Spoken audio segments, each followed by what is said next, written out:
Hi, besties. Welcome back to Tea and Takes with Simi.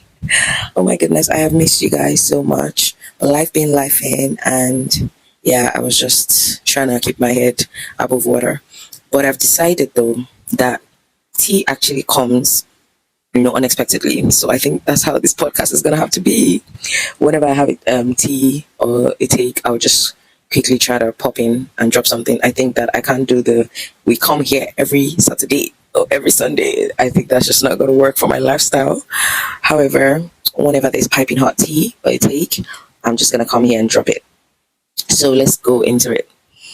I have had this take for a while, and I was watching this Netflix series, Sirens, and it reminded me of the take. So I thought to come here and give it. I think if you ever have anybody in your life who, for whatever reason, they are like incredibly extensious, like they're extending things to you, they are going above and beyond, they stretch themselves for you to a limit that you have almost never experienced before. It's like really rare. I think you must never misuse it, especially when it's going on for such a long time where it has become like almost a constant. You come to expect it. I think you must never stretch it so much in the way that if you were stretched, you know that it will be intolerable. You must never say to yourself that, oh, this person they would never say no, or they will never break, because all it takes is one moment. And the crazy thing is, because you have come to expect that sort of like that extreme giving of which they give to you, you sort of go like a dependence on it that is not like the normal interactions with other people. And all the accumulation of your misuse and hurt of them, when they have this eye-opening moment, which is inevitable. I don't think anyone ever goes their entire lives without having this eye-opening moment, because I think it's just in our DNA to be self-preservatory. And at some point, no matter how blind they are, one day their brain will literally be like, you need to wake up and see and read the signs. And when that happens, you don't want to be one of the people that they're thinking, wow, you really, no one likes to feel like a mumu. Do you understand? When they're thinking back to their interactions with you, you don't want to be the person that they thought of as villainous. Like, you were such a villain. Like, you were such a terrible person that since you thought you saw, my quote unquote goodness, you decided to overuse it and overstretch it. Like, because once they see you in that light, honestly, it is almost impossible for that relationship to recover. Honestly, till the end of time, most times those people would hardly ever be able to forgive and let it go. You don't want to be that person for which by the time they think, like, for the rest of their lives, they will be digging out new resentment because you used and overused, they are overextending. Because I think somehow that might be what it is. A good example is, maybe I have seen this happen. That's what I said. I have had this take for a while. I have seen this happen with men, for example. Maybe they are dating someone who is significantly younger than them, and her frontal lobe is probably not, is not yet fully developed. And so they are verbally abusive, they are demeaning to her, they just flex their power, they just do all sorts. And, they say things that are disrespectful to her and just treat her like absolute trash. And then one day, sometimes even after the frontal lobe has connected, and I think that's the deceiving thing about this thing, is that with the people who are the recipients of this using, it typically goes on for so long that I think the users have built a dependence. Like it has become as certain as, the sun shining in the morning for them. That like this person will, like, sometimes it spans even decades, and they're so certain that they have pushed this person to such walls, requested of this person the earth and its fullness. They have asked the person to lay flat on the ground for them to trample on the person. They have told the person, you're not flat enough, you need to be flatter than a pancake. And the person has been like, oh, I'm so sorry, I'm not flat enough. And that has happened for so many years of their lives that they typically are like, yeah, this is who this person is, and this is the crutch that this person is feeling in my life. So they have mostly like built their lives around this person being used. And then one day, inevitably, the person's neurons are like, yeah, brain is like, you gotta wake up. And then they wake up The way, for example, in an example of a man and a woman, and this is something I've seen several times. When I have male friends, I typically warn them of this, especially because when that woman wakes up, thing is the brain will remember. You see, right now, all the things you're doing to her, she's viewing it in the context of the person who isn't awakened yet. And when she's awakened, she's going to view it in the context of herself as the awakened person. She's going to view it in the context of the fact that you were verbally abusing her, in the fact that you used her. I have, in every of the situations I've ever seen, I've never seen that person when they wake up forgive. See, the resentment is so deep. Meanwhile, the other person has built such a dependence on using that person. It is just dysfunction all over. However, the person who never recovers is usually the person who has been doing the abusing.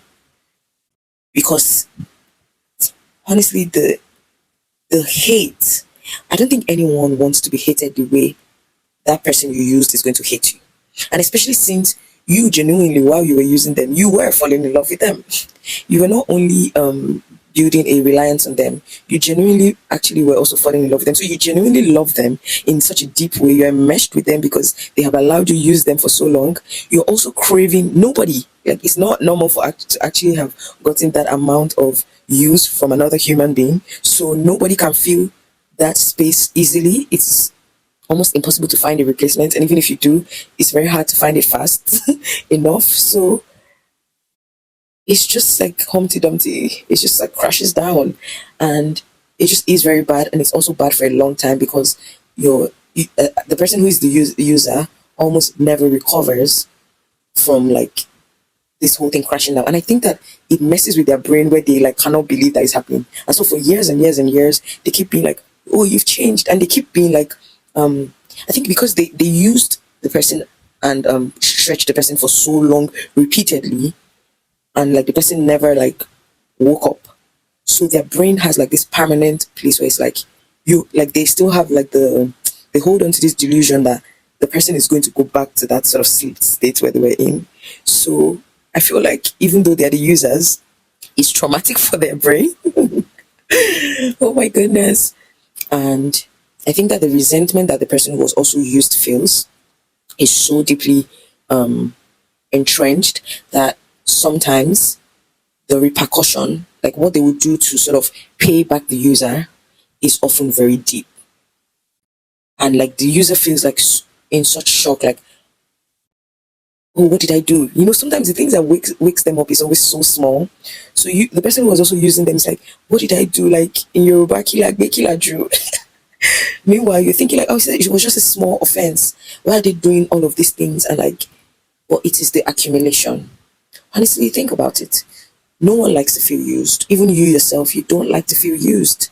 And so, even if you knew that all of the things you were doing to them, no one could do them to you, you would not have accepted for another person to do them to you. But because you knew that they were tolerant of it, you decided to use it, even if you knew deep down in your heart that those things you were requesting from them was absurd. Um it was selfish of you to request those things of them. Thing is, one day they will wake up and see your selfishness for what it is, and they will see you as the devil himself. That like you saw them as that, and you were like, "Ooh, let me, steal this thing. Let me use them. Let me wring them dry." Like even if you saw them that they were people that could be used, why couldn't you just see it and walk away and not use them? I think that's the thought pattern. And I think my advice would be my everything I've gotten from this. Honestly, I don't even villainize anyone. I don't villainize the person who was the user and the used. I think that is very easy to fall into the place of the user. That's what I've been thinking. Because sometimes the person who was used is offering, like they actually are heavily offering you, like, "Oh, let me do this for you, let me do this for you." Like they stay offering you things. And you might be of the mindset like, "Oh, they offered, why shouldn't I take it?" And it might be the people pleaser in them. So my conclusion or my thought on how to make sure I never become that person who is the villain when when the person who is being used gets awakened. My decision is that if I meet someone who is overstretching themselves in the way I know I wouldn't want to be overstretched, I wouldn't allow someone to stretch me, but for whatever reason, they're in the place in their lives, and it doesn't matter the age. I've seen some people awaken at 50 years old and 60 years. It doesn't matter. They might have been asleep for donkey years, and when they wake up, they wake up. Trust me, you don't want to be one of the people that they count as, hell had no fury, man. Hell had no fury. So back to what I'm saying. What I'm learning from this is, if you see someone who is incredibly giving, almost to a point of like the selflessness is a little too much, like they're giving to almost a point where it's hurting them, and maybe they give to people who ask, but sometimes maybe they are also giving to you voluntarily, like you didn't even ask them. Put a guard. You set the boundary that they are unable to set. Or if it is a bit difficult to set the boundary because like maybe it just catches you unawares, give back in the same vein. Don't give back just to tick a box that you gave back. It's not that maybe someone is, I don't know, freaking, I don't know, what's an example? Maybe someone like, I don't know, a friend gives you, I don't know, like a Range Rover, and tomorrow buys you a bus down, and next tomorrow maybe you're an acts of service person, or maybe the person comes and like helps you like clean up your house, or I don't know, rearranges your closet, and maybe they help you pick your kid from school every day. Like usually it's a constant thing. It's not in this type of scenario. I'm not saying, oh, then just like go and I don't know, get them cookies one time. Yeah, it's not it's not parallel. If they have been, maybe let's say, offering to take care of your child every day, and maybe like, I don't know, paying your children's school fees, and like taking your kids on vacation, just like things that are like really like a lot, or like whatever a lot is to you. And it doesn't matter if you think that like that thing is nothing to them, like, oh, maybe it comes naturally to them to do that thing. Maybe it's not even something monetary. Maybe it's like they're your, like, I don't know, your therapist or something, or they always help you to do something. Maybe they help you make your hair. Do you understand? And like they make hair well naturally, and every time you want to make your hair, they come and help you to make it. And they might even be like really like sick or not feeling well or whatever, but they're just like, yeah, you want to make this hair, I'm gonna try to make it for you. And they like travel down to make it, like, that's what I'm saying, that it might not even like be a gift, it might be something they're naturally good at. But make sure that you're not like, oh yeah, once a year I'll just send them like, I don't know, one banana bread. And you're like, yeah, I appreciated them. That's BS, man, and you know it. Make sure you find out what it is they like, because they like, if you can make their hair for them, it might not really hit. Do you understand? Maybe that person likes, I don't know, thoughtful gifts. Maybe that person likes acts of service. Maybe that person likes, I don't know, whatever it is that person likes. It's not enough to just find some generic gift and send to them. Look for something in the vein of what they like and give it to them, and not just give it to them once in a while. Give it to them steadily. Give it to them almost at the same rate as what they are giving to you. Like, let them feel.